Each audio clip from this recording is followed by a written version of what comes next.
Welcome back to the Sustainable Construction Zone. We talk a lot about concrete and steel, but what if I told you the most impactful tool for our future isn't found in a DIY store? Climate change is making high-impact rain events and extreme heat the new normal in the UK. To survive, we need to talk about nature-based solutions. The Environment Agency defines nature-based solutions as actions that work with nature to address societal and environmental challenges. Instead of just building high walls, we're talking about tree planting, wooden leaky dams and flood storage areas. These aren't just nice-to-have parks, they're functional assets designed to temporarily store and slow flows through our river systems. So how do they actually work? During heavy rain, interventions like peatland and wetland restoration slow down surface runoff and help the soil absorb more water.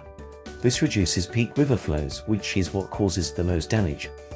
But in dry periods, that same stored moisture helps groundwater stores recharge faster, making us more resilient to drought.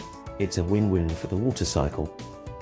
Here are some examples of nature-based solutions and sustainable urban drainage schemes, from leaky dams that mimic natural wood accumulations to slow headwaters, and sustainable urban drainage systems, or SUDs, like permeable pavements and rain gardens for urban areas.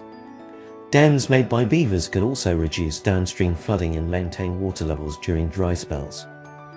This isn't just theory. Look at the Wendling Deck project in Norfolk. They restored 800 hectares of arable land to a biodiverse habitat, and the result was slower runoff, better water retention, and even improved water quality by reducing nutrient and sediment loading. And at the Holnacoat project in Somerset, the measures taken may have reduced flood peaks by up to 38% during major events. So why isn't this everywhere? Well, honestly, it's about funding and trust. Funding is often short-term and fragmented, making it hard to maintain these sites for the long haul.